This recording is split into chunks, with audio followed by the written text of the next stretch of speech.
day 15. Ooh, we made it to a little past Jordan Hot Springs last night. And knocked out kind of early, I guess right around dark. It was a tough night for both of us. My legs, whatever that is on my legs, it just felt like it was burning. Like I felt like my legs were on fire, being stabbed repeatedly by tiny needles everywhere, not in a nice acupuncture kind of way. So I couldn't have them touching anything, the floor, each other, anything. I tried taking the leggings off or rolling them up so that they were bare inside the bag. That made it worse. And then it finally, they just stopped hurting at some point, and they don't really hurt now. I still have no idea what the problem is. And poor Nightcrawler, at some point in between yesterday and today, his sleep pad popped a leak, and so it kept going flat. And he kept thinking, like, we camped in a place that's kind of habituated or fairly established with lots of campsites. So, you know, mice are always an issue, or mice are potentially an issue in places like that. And so he was concerned there was a mice getting into his pot outside the tent. And apparently I growled at him when he came back in to the tent after going out to take a leak at some point in the night, because he kept hitting me in the head and pushing me. And yeah, so I growled at him, and so he was sad. So both of us had a hard night sleeping, but yeah. And then I woke up this morning, and the first thing that happened was he came at me and popped his head on my chin. So I have that now. Thanks, babe.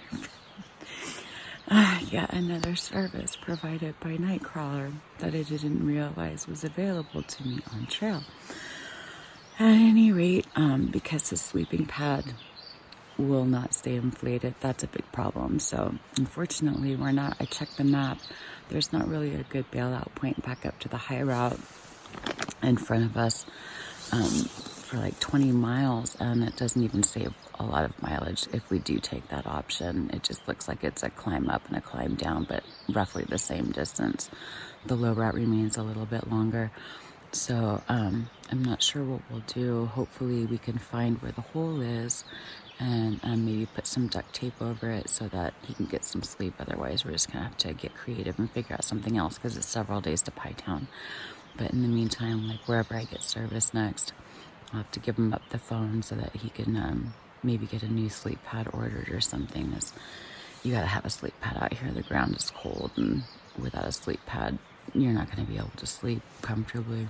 So at any rate, it's, I don't know, I'm getting kind of a late start this morning. It's cold and overcast. So we'll just start making our way. We can't leave any later than we did yesterday from Doc Campbell's.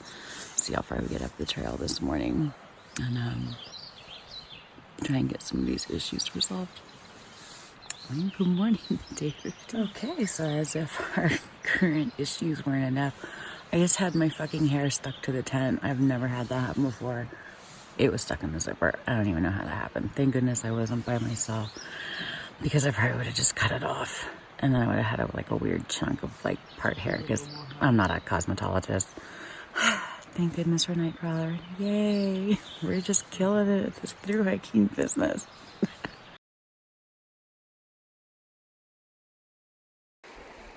It's a little chilly and overcast, but still stunning.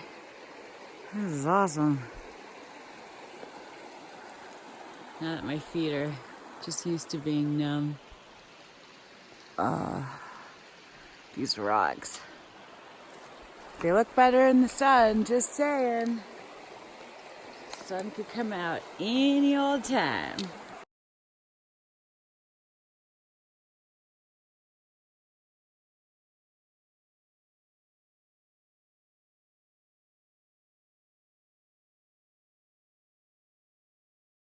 Troglyph sighting so far.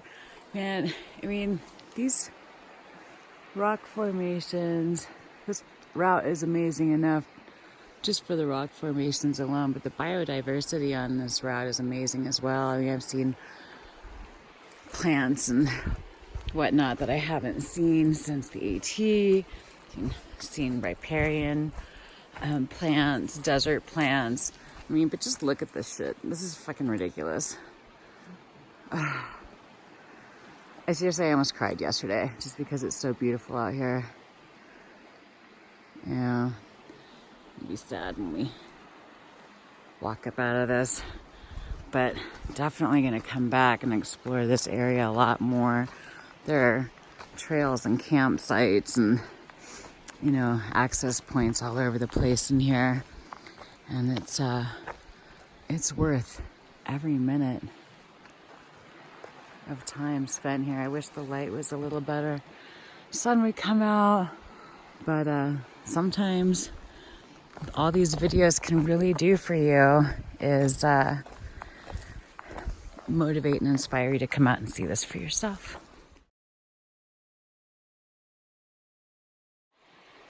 It's just really impossible to capture how just, oh my God, there just really aren't enough adjectives to describe how amazing it is out here.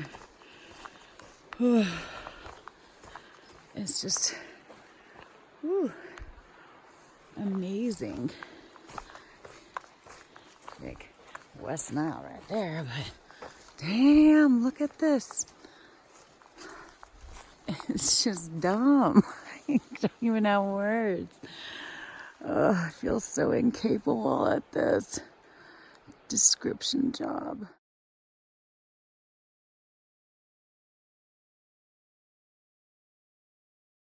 How you end up doing 200 river crossings.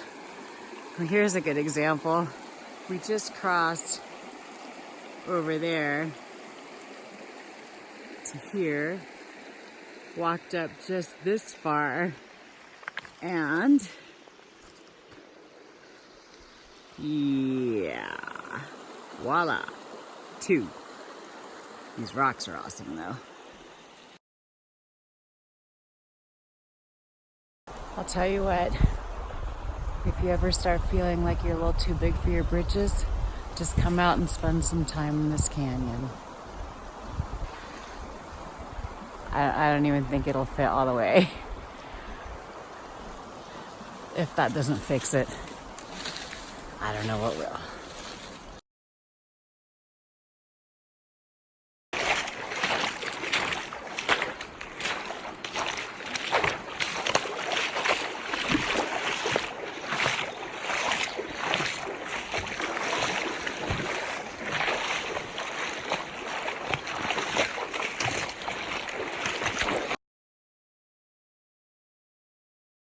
As much as these views never get old, I gotta say, miles of this, when you're not in the water or walking uphill on sand, that does kind of get old after a while. I think we've done about 10 crossings in the last 0.2 of a mile. It's so slow. It is definitely exhausting, but you know, you gotta work to get these views. First waterfalls, other than the little tiny waterfall coming out of the hot springs, Jordan Hot Springs. Nice. Oh, the water's like super blue coming down. Gorgeous.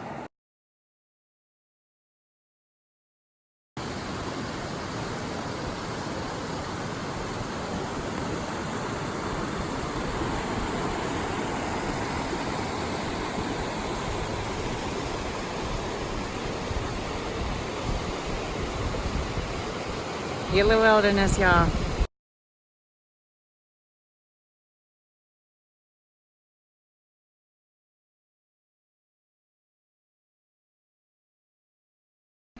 All these caves in this wall with all the colors. It looks like all Lord of the Rings and whatnot out here.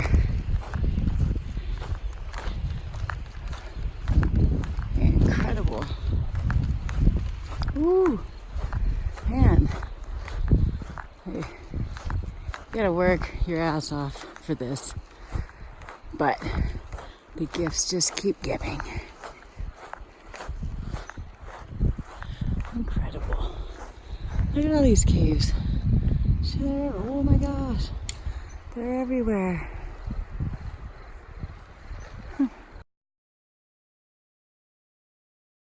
clearly having some kind of photosensitive reaction. I'm actually getting little tiny blisters on the backs of my legs and this little rash. Oh, time to find some pants. Oh my gosh, it hurts so much. Yikes. Hiking, yay. You can tell that the last big ass flood that came through here left debris skirts around the bottoms of all of these trees. It's crazy. We're walking upriver, so everything's flowing this way. The trees at the higher points down here don't have any skirts, but all the lower ones, oh my gosh, it's just a mess. These poor trees. Well, poor ones that fell, but also the ones that basically, I mean, like some of these logs and trees are huge, almost as big as the ones that caught them. Look at that. Oh, and then it caught on fire. This poor tree has had a hard life. Good grief. I just walked in front of this badass cave. Awesome. Oh, the water's so blue. It's crazy. It's like the river version of Tidy Bowl.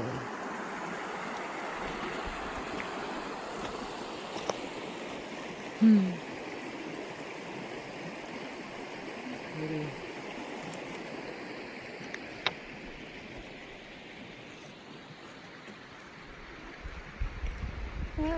We're getting near the end of day 15. We haven't made it very many miles, but it feels like we've done 25.